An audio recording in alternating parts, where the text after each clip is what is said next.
क्रम सदा को हो सदा मजेत करो धर्मो हो अस्त्रवर्ण सूत्रानी पर हो चलन मुख आवर बाने दिन समित गुण ने भाती चलन प्रति जाति राम सत्य गुरुदेव महाराज की, यज्ञ भगवान की। कथा बखानी सुनी मुनि सहज मुनि मनगाम ओम भूर्भुवः स्वाहा तत्सवितुर्वरेण्यं भर्गो देवस्य धीमहि धियो यो नः प्रचोदयात्।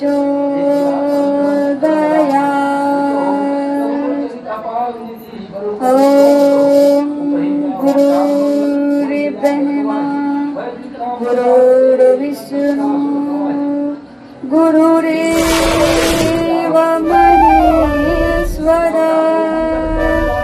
गुरुरेव परब्रह्मा तस्मै श्री गुरुवे नमः। तस्मै श्री गुरुवे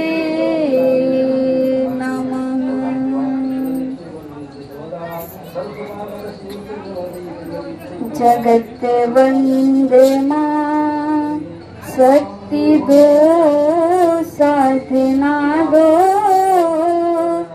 जगत वंदना शक्ति दो साधना दो। अचल अर्चना दो अटल वंदना दो। जगत वंदना शक्ति दो साधना दो। अचल अर्चना दो अटल वंदना दो। जगत वंदना जगत वंदना। हमें भक्ति दो सर्वदा प्रेम मंदिर। हमें ज्योति दो वह सदा जो अखंडित। हमें भक्ति दो सर्वदा प्रेम मंदिर। हमें ज्योति दो वह सदा जो अखंडित। न इच्छा रही ना बसी वासना तुम्हीं में मगन मन यही कामना दो।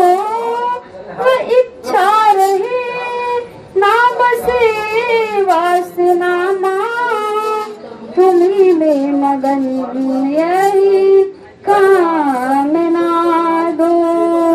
जगत वंदना शक्ति दो साधना दो।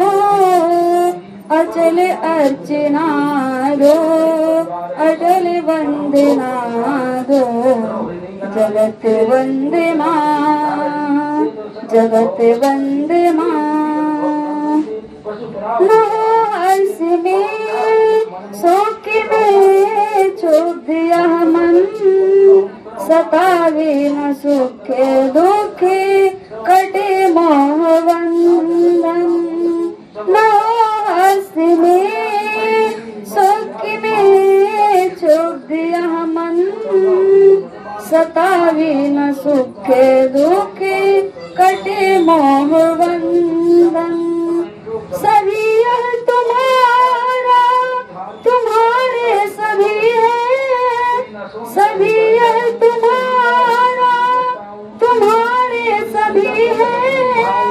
तुम्हीं सर्व में हो यही भावना दो। अचल वर्चना दो अटल वंदना दो।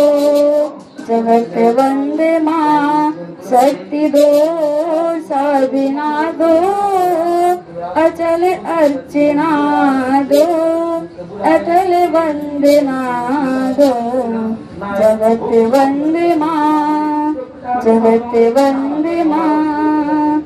कभी काम की कल्पना न कपाए, कभी क्रोध भक्ति शोध हो कर न आए। कभी काम की कल्पना न कपाए, कभी क्रोध प्रतिशोध हो कर न आए। जले राग की आग में मन तन मेरा, यही धारणा दो, यही भावना दो। जले राग की आग में मन मेरा, यही धारणा दो, यही भावना दो। जगत वंदे माँ, शक्ति दो, साधना दो। अचल अर्चना दो, अटल वंदना दो। जगत वंदे माँ, जगत वंदे माँ। विषय वासना विष भरी है कटारी, यही बुद्धि दे दो, बने सदाचारी। विषय वासना विष भरी है कटारी, यही बुद्धि दे दो, बने सदाचारी। मिले मान अपमान पथ में तुम्हारे, लगे सब परम प्रिय, यही धारणा दो। मिले मान अपमान पथ में तुम्हारे, लगे सब परम प्रिय, यही धारणा दो। जगत वंदे माँ, शक्ति दो, साधना दो। अचल अर्चना दो, अटल वंदना दो। जगत वंदे माँ, शक्ति दो, साधना दो। अचल अर्चना दो, अटल वंदना दो। जगत वंदे माँ, जगत वंदे माँ, जगत वंदे माँ। बोलो गाची माता की। यज्ञ भगवान की मेरे साथ शांत गायत्री महामंत्र। सब लोग शांत चित्त होकर के गायत्री माता का संदेश सुने। ओम भूर्भुवः स्वः तत्सवितुर्वरेण्यं भर्गो देवस्य धीमहि धियो यो नः प्रचोदयात्।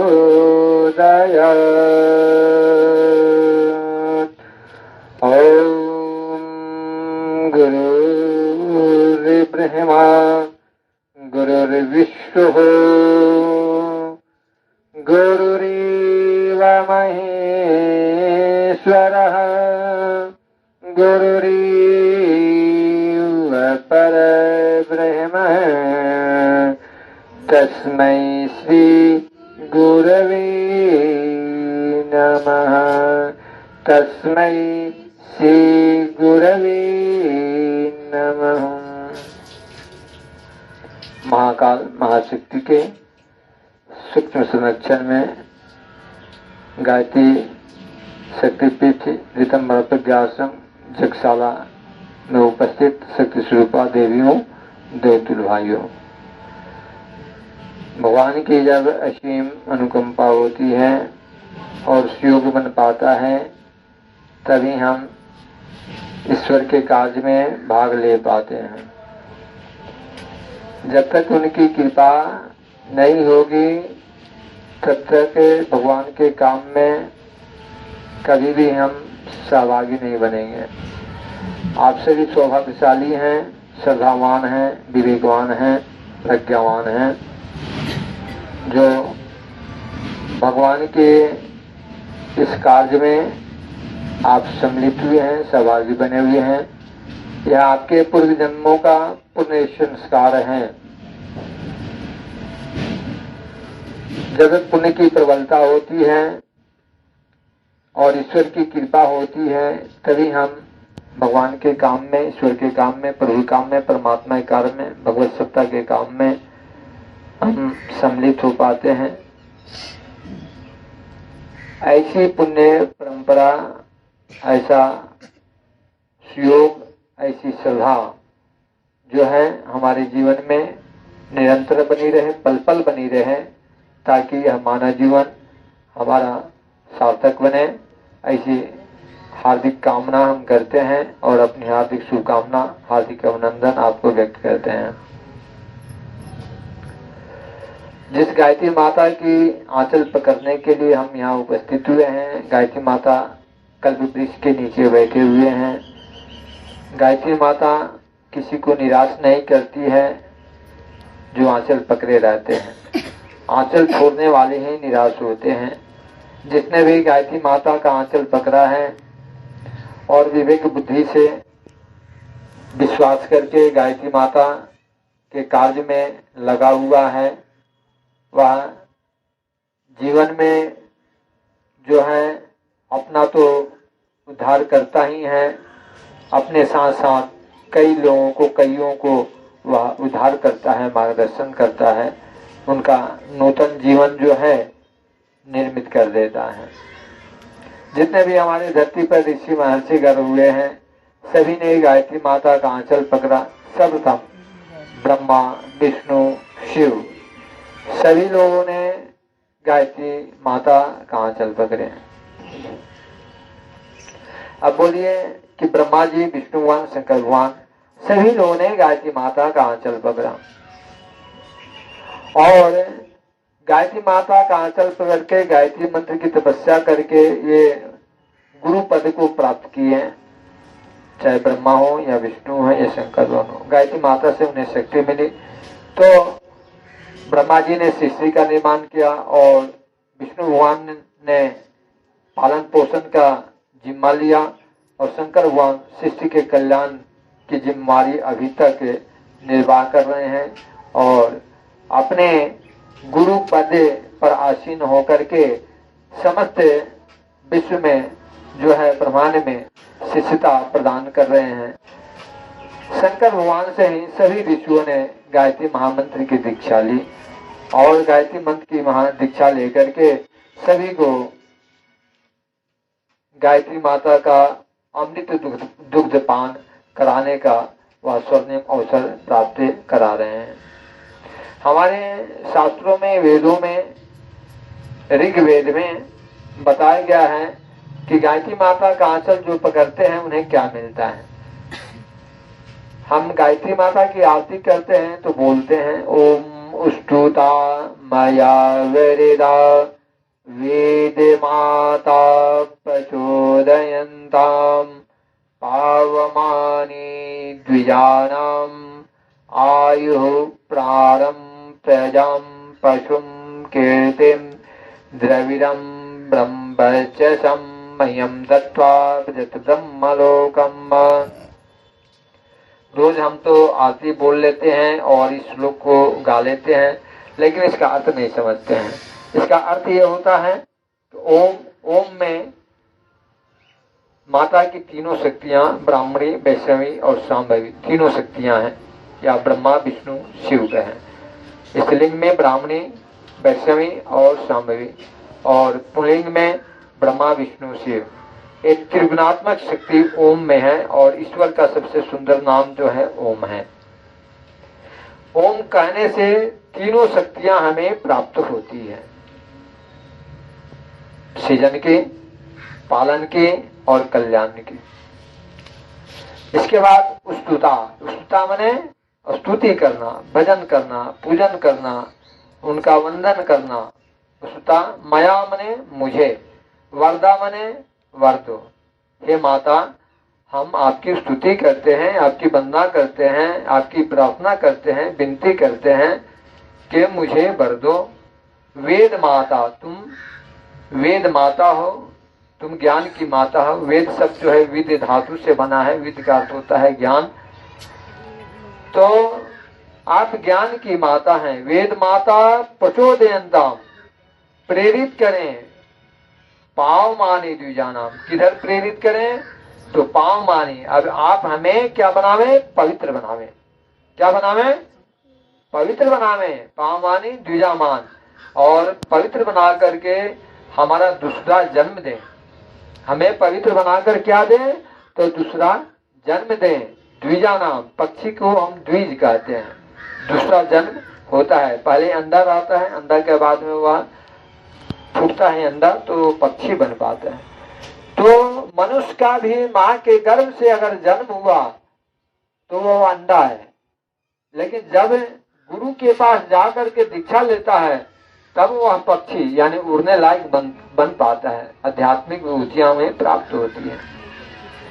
जब तक हम दीक्षा नहीं ले पाए हैं तब तक हमारा जीवन जो है किसी काम लायक नहीं है। तो पाव माने द्विजानाम, जब हम दीक्षा ले लेते हैं द्विजत की प्राप्ति होती है और ज्ञान की प्राप्ति होती है। माँ के गर्भ से जन्म लिए तो साधारण जीवन है, लेकिन जैसे ही गुरु से ज्ञान लिए तो द्विजत की प्राप्ति होती है। यहाँ से हमारा जीवन जो है महान बनता है। हम एक साधारण जीवन नहीं, असाधारण जीवन जीते हैं, तुच्छ जीवन नहीं, महान जीवन जीते हैं। अपने जीवन की महत्ता को समझते हैं और अपने जीवन की महत्ता को समझ करके एक छोटा मोटा शरीर पोषण तक जीवन नहीं जीते हैं। ये आत्मा का कल्याण कैसे है, आत्मिक उत्थान और आध्यात्मिक प्रगति, आध्यात्मिक उत्थान के बारे में हम सोचते हैं। ये कब होता है? जब हम गुरु से ज्ञान लेते हैं, जब हम द्विजत की प्राप्ति करते हैं। द्विजत की जब प्राप्ति होती है तो गायत्री माता हमें क्या देती है? आयु। हमारी आयु क्षीण नहीं होती है। हमारा जीवन जितना लिखा हुआ है वहां तक जिएंगे, बीच में कोई घटना फटना नहीं होगी, आयु लंबी होती चली जाएगी। शरीर छोड़ने के बाद भी जो गायत्री माता के आंचल पकड़ते हैं, तो गायत्री माता की आंचल पकड़ने वाले को शरीर छोड़ने के बाद भी उनका पूजन बंधन होता है। गायत्री माता की ऐसी कृपा है। प्राणम, शरीर में अगर दम नहीं हो लेकिन अंदर में प्राण हो तो बड़े से बड़े कार्य को कर सकते हैं। जैसे महात्मा गांधी के अंदर में प्राण शक्ति थी, शरीर में उनको दम नहीं था, एक धोती पहनते थे वो उड़ते थे, लेकिन उनके अंदर प्राण शक्ति थी कि अंग्रेज लोगों को डुला देते थे और अंग्रेज लोग ताकते नहीं थे, उनसे आंख नहीं मिलाते थे। उनके शरीर के अंदर, उनके आंख के अंदर वो पावर था, वो शक्ति थी कि अंग्रेज लोगों को जो है वो छक्का छुड़ा देते थे, ताक करके, खाली देख करके, वो शक्ति थी। वो गायत्री मंत्र का ही जप करते थे महात्मा गांधी। तो प्राणम प्रजाम, जो गायत्री मंत्र का जप करते हैं उनको प्रजा की कमी नहीं रहती है, उनके सहयोगी बहुत होते हैं। पशु, उनके घर में माल जाल और कोई भी माल पशु की कमी नहीं रहती है। कीर्तिन, उनकी कीर्ति जो है दसों दिशाओं में, फूलों की सुगंध जो है जिधर हवा चलती है उधर ही जाती है। लेकिन गायत्री माता की जो जप तप करते हैं, पूजा करते हैं, काम करते हैं, उनके आंचल पकड़ते हैं, दसों दिशाओं में उनकी जो है कीर्ति फैलती है, शोहरत होती है, उनकी पॉपुलैरिटी बढ़ती है। द्रविणम, उनके यहाँ धन संपदा की कमी नहीं रहती है, धन संपदा बहुत ज्यादा पर्याप्त मात्रा में गायत्री माता भंडार, कुबेर का भंडार खोल देती है। द्रविणम, ब्रह्म वर्चस्व, शरीर में ब्रह्म का वर्चस्व और ब्रह्म तेज की प्राप्ति होती है और अंत में ब्रह्मलोक की प्राप्ति होती है। जब हम शरीर को छोड़ते हैं तब ब्रह्मलोक की प्राप्ति होती है। अन्य लोग जो जीवन धारण करते हैं, गायत्री मंत्र माता का आंचल नहीं पकड़ते हैं, गायत्री मंत्र का नहीं जप करते हैं, तो उनको क्या होता है कि जो ये होते हैं, मरने के बाद यमराज जो होता है और उसको घसीट करके सीकर में बांध करके ले जाता है उसकी आत्मा को, सूक्ष्म आत्मा को। लेकिन गायत्री मंत्र का जो जप करते हैं उसके पास यमराज जो है वो टपकता नहीं है और उसके लिए पुष्पक विमान आता है, उस पर बैठ करके वह ब्रह्मलोक की यात्रा करता है। इसलिए गायत्री मंत्र का जप करना चाहिए। गायत्री आजकल तो देखा जाता है लोग बूढ़े हो गए, मरने के कगार पर आ गए, अभी तक गुरु दीक्षा नहीं लिए, तो फिर उनको तो नरक में भी जगह नहीं मिलती है। अपने शास्त्रों में जितनी उपलब्धियां गायत्री माता को, गायत्री मंत्र को प्राप्त है, उतनी उपलब्धियां किसी मंत्र को प्राप्त नहीं है। गायत्री को कामधेनु कहा जाता है, यानी समस्त कामनाओं को पूर्ण करती है। ये कल्प वृक्ष है, एक पेड़ से हम एक ही फल खाते हैं। गायत्री माता कल्प वृक्ष है, जो फल चाहे वो ले सकते हैं, कल्प वृक्ष है। कामधेनु कल्प वृक्ष ये अमृत है, एक बूंद अमृत अगर मिल जाए तो व्यक्ति अमर हो जाता है। साधारण जीवन है आपका, लेकिन गायत्री मंत्र का जप करना शुरू कर दिए तो जिसने भी गायत्री मंत्र का जप किया है उसके शरीर तो छूट भी गया है, लेकिन वह इस धरती पर अमर है। कि जितने भी ऋषि महर्षि का इतिहास उठाइए वो आज अमर हैं, क्योंकि उन्होंने गायत्री मंत्र का जप किया था, गायत्री मंत्र की तपस्या की थी। चाहे वो भागीरथ ऋषि हो, पुलस ऋषि, अत्रि ऋषि हो, भरद्वाज ऋषि हो, या आपके अत्रि हैं, पुलस हैं, जमदग्नि हैं, जो भी है, वशिष्ठ ऋषि हैं, विश्वामित्र ऋषि हैं, जितने भी ऋषि हुए हैं सब अमर हो गए हैं गायत्री माता का आंचल पकड़ने से। और अमृत है, पारस है। जैसे एक साधारण लोहा होता है, उसमें पारस पत्थर छुआ दिया जाता है तो वह सोना बन जाता है, कीमती बन जाता है। जिसका जीवन जो है साधारण है, तुच्छ जीवन है, गायत्री मंत्र का अगर जप करने लगते हैं तो गायत्री माता की कृपा ऐसी बरसती है कि वह तुच्छ जीवन नहीं जीता है, वो महान जीवन जीता है, उसका जीवन महान बन जाता है। इसलिए पारस पत्थर का काम करता है गायत्री महामंत्र। इसके बाद से ये पारस है, ये ब्रह्मास्त्र है। प्राचीन काल में ऋषि लोग इसी मंत्र से पानी बरसाते थे। ये ब्रह्मास्त्र है, शत्रुओं से गिरने के बाद में वशिष्ठ ऋषि जो है ब्रह्मास्त्र का प्रयोग किए थे, उसी तरह से ब्रह्मास्त्र का काम करता है। अगर गायत्री मंत्र की तपस्या करते हैं, आप शत्रुओं के बीच घिर जाते हैं, तो गायत्री मंत्र आपको ब्रह्मास्त्र का काम करता है, शत्रु आपका कुछ बिगाड़ नहीं पाते हैं। ब्रह्मास्त्र है, ये अग्नियास्त्र है, ये अग्नि मंत्र है। अग्नि मंत्र की सिद्धियां होती है। प्राचीन काल में ऋषि महर्षि जो है इसकी सिद्धि करते थे। चोरों से घिर जाते थे तो चोर से घिर जाते हैं, चोर डकैत उनको हरण करते थे तो ये जो है अग्न्यास्त्र का प्रयोग करते थे और उनके शरीर जलने लगते थे। ये अग्निबाण का भी काम करता है, जिसको हम बामत बोलते हैं आजकल, बामत देह जलने लगता है।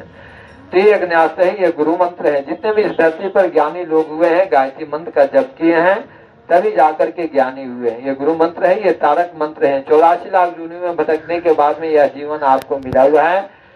तो गायत्री मंत्र का जब तक आप जप नहीं करेंगे, आपके जो है कुसंस्कार प्रारब्ध जो है उसका प्रक्षालन नहीं होगा, आपका तरन तारण नहीं होगा। इसलिए अपने जीवन को अगर चाहते हैं कि तारें, तो अपने जीवन को तारें तो गायत्री मंत्र का जप करना पड़ेगा। गायत्री मंत्र का अगर जप करते हैं, आपके जीवन का तरन तारण होता है, आपके जीवन का उद्धार होता है। इसलिए कहा गया है कि गायत्री तु प्रतिज्ञा च अन्मंत्र मुपास्ते ना सफल मवाप्नोति कल्प कोटि सतैरपि। आप किसी मंत्र का जप कर रहे हैं तो करें, लेकिन गायत्री का परित्याग न करें। गायत्री मंत्र का जप जरूर करें, नहीं तो कहा गया है कि ना सफल मवाप्नोति कल्प कोटि सतैरपि। आप करोड़ों जन्म में भी किसी मंत्र को जप करके सफलता प्राप्त नहीं कर सकते हैं। इसलिए गायत्री मंत्र जो है अद्वितीय मंत्र है, सिरमौर है, ये अनूठा मंत्र है, अनुपम है। या सभी मंत्रों में महामंत्र है, ये शिरोमणि है, सभी मंत्रों का सिरमौर है। इसलिए गायत्री माता का आंचल न छोड़ें, गायत्री माता का आंचल पकड़ें। जो लोग भी जप तप नहीं करते हैं उन्हें गायत्री मंत्र का जरूर ही उपासना करनी चाहिए, जप करनी चाहिए, क्योंकि ऋग्वेद में बताया गया है कि गायत्री उपासना नित्या सर्वैरैः समृता या विना तथा पातो ब्राह्मण से सर्वथा। गायत्री मंत्र की उपासना ऋग्वेद में बताया गया है कि हर मनुष्य को 3 टाइम करनी चाहिए, लेकिन मनुष्य जो है एक टाइम भी नहीं करता है। तो वो मनुष्य क्या है? मनुष्य के जीवन में, मानव के शरीर में वो दानव है, वो पशु है, वो जो है राक्षस है। इसलिए जो गायत्री मंत्र का जप नहीं किया, जो भगवान का नाम नहीं लिया, उसका जीवन बेकार है, निरर्थक है, धरती का भार है, कलंक का टीका है। इसलिए किसी न किसी मंत्र का जप करना है, अपने आप को ईश्वर से जोड़ के रखना है, क्योंकि हम ईश्वर का अंश हैं। ईश्वर अंश जीव अविनाशी चेतन अमल सह सुख राशि, यानी हम सुख के लिए जहाँ तहाँ भटक रहे हैं, भौतिक संपदाओं के पीछे दौड़ रहे हैं, लेकिन सुख आपको कौन देगा? तो सुख देने वाला ईश्वर है, वो सुख दाता है, वो आनंद दाता है। और उसको छोड़ करके हम इधर उधर भाग रहे हैं तो फिर आनंद और सुख कैसे मिलेगा? इसलिए ईश्वर की संतान है, हम ईश्वर की संतान है। बच्चा अगर पिता से बिछुड़ गया तो उसे सुख कैसे मिलेगा, आनंद कैसे मिलेगा? उसे जो कुछ भी मिलना है अपने पिता से ही मिलेगा। इसलिए अपने पिता से बिछुड़े नहीं, अपने माँ से बिछुड़े नहीं, माँ का आंचल पकड़ें और पिता को उंगली पकड़ें, तभी जाकर के हमारे जीवन में जो है सुख शांति मिलेगा, असली आनंद मिलेगा, सच्चा प्यार मिलेगा, स्नेह मिलेगा। ओम शांति शांति।